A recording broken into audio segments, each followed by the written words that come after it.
I have seen any such exhibition elsewhere. The bomb blasts of Bombay, the road was all red with blood. You were there, and the person next to you are covering that, and the person next is standing next to you. He got a bullet shot. So welcome everyone to YMCA Sanchar. Today with me I have my guest of honor, Shri Deepak Parvatiyar sir. Sir has worked in various aspects of media, be it content writing, be it journalism. Sir is currently the Chief Media Advisor at ICV, that is Isha Care Vision, Honorable Media Advisor at Indian Federation of United Nations Association and We Care Film Fest. Sir is also the Chief Editor at globalbihari.com. Now this globalbihari.com is the only global media portal working from Bihar. Sir is also a member at World Water Council. Sir, glad to have you here in the university. Thank you very much. So even I feel honored to be here and being interviewed by you. Thank you, sir. So, sir, my first question from you is that you just visited the Shakuntalam Hall where more than 200 newspapers have been collected and presented.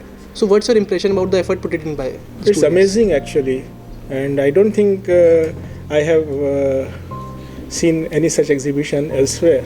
So, kudos to your team, and really it is a great education going through all these newspapers from India as well as different parts of the world, and having a feel of that, particularly that the Australian newspaper with total blackout of news in protest in Japan bombings as well. Yeah, so that I missed, I could not see, but yeah, this Australian I saw that, and it's amazing. It is amazing, and the efforts and that you have made for this is really praiseworthy.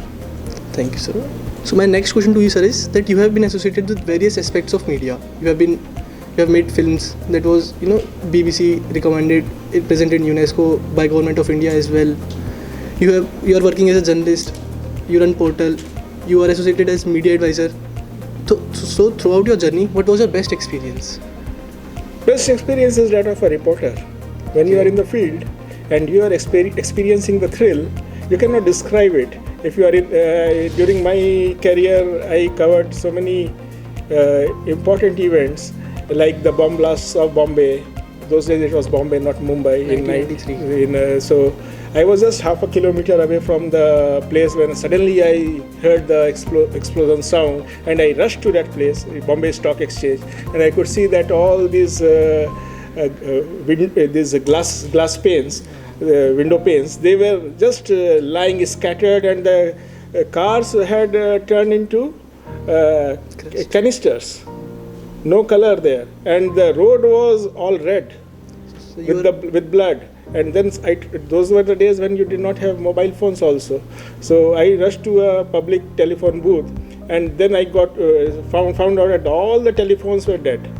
All telephone lines. So I rushed. Then I had to find, as a journalist, from where I should convey the news to someone, to my office. So then I suddenly realized that okay, there is one office, that is the Bombay Port Trust Railways. The general manager of that, he happened to know me very well. So I said that must be working. So identification of the source, I identified that person, rushed there, and I found out that yeah, that was working. And then I informed the office. My office already knew about it because by that time that. When I reached there, already news had means it was something close to my office also. There, one explosion was there. So he said, okay, here also in Air India also the explosion is there. So chain of explosions. This chain of explosions, 9 explosions were there during that time. So that was one thrilling part. Then the Bombay riots. You were there, and the person next to you are covering that, and the person next is standing next to you. He got a bullet shot, and we had to carry that person to the hospital. That was 26/11. Not 26/11. That was 26/11. It was after the Babri Mosque demolition. The riots were there, 92. So I was there. So that was an experience. Then when the Parliament was attacked, I was in the Parliament House. So the thrill that you have been there. Yeah, I was there only. And then meeting some dons and all when the explosion was exposing them and interviewing them, and even sometimes I was the person who interviewed VP Singh for the first time after he became the Prime Minister. I was still an intern, and I could I could get hold of him and I could interview him. So, sir, moving to my next question. So I was going through your Instagram profile where it was mentioned that you work with television, radio, print and portal. So at present, trustworthy is print and booming is digital media. So where the television stands according to you? You see, television has many issues nowadays. It's a issue. It is a credibility issue also is very much there, because you see, if you try to understand it from this perspective, that when we talk of defamation laws, okay, there are two types of defamation. One is slander, one is libel. Libel is for whatever you are writing, and slander is what you are talking. And libel is more harsh. It is more harsh, because anything in black and white has its sanctity. Its sanctity. You cannot change it. Television, whatever you say, you can change it also. Oh, this was slip of tongue. Okay. But print is there. Print is there. Digital media, again, you can change things, but still, it is a convergence of all media. It is print, television, as well as radio, and everything is there converged into one platform. So that is convergent media that we are talking of nowadays. So, sir, I was going through one of your article in which you have written, and I quote you: "The private channels and their wedlock with venality have proved to be yet another nail in the coffin of ethical journalism." Yeah, this was a long time back. Yeah. This was long time back, and it was in response to an article written by a friend of what friend? He was my senior colleague. He happened to be my editor also. He is still very much active there. He is heading some television channel now. He was a news director of TV 18 also, Mr. B.V. Rao. So he had written an article about the coverage of, and he had talked about venality, and I thought that what he is writing, I must counter it. Okay. And I wrote a counter article. This is the situation. And this article, if I am not mistaken, this was carried by Sahara. So Sahara had published this article that time in their web news portal. But this is what I thought, because having experience in both television as well as print, I thought that I must write about it, and I wrote present your about view. Yeah. So, sir, in another such article, you have mentioned paid news as a seed, and you wrote, "Paid news ensured that journalism itself become a sellable commodity, custom made for media advertiser." So, talking at present situation, what do you see, that seed is now a full-grown tree, or the situation is optimistic? You see, if you people are interviewing me, I feel I don't find any reason to be not optimistic. I don't think any reason to be pessimistic. Okay.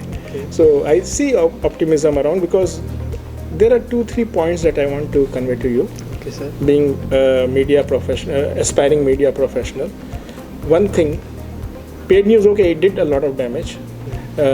Credibility, media lost its credibility because of this, and credibility is very important for a journalist. You don't have any other, you don't enjoy any other form of power, and the only power that you enjoy is the trust of your readers. Yeah, sir.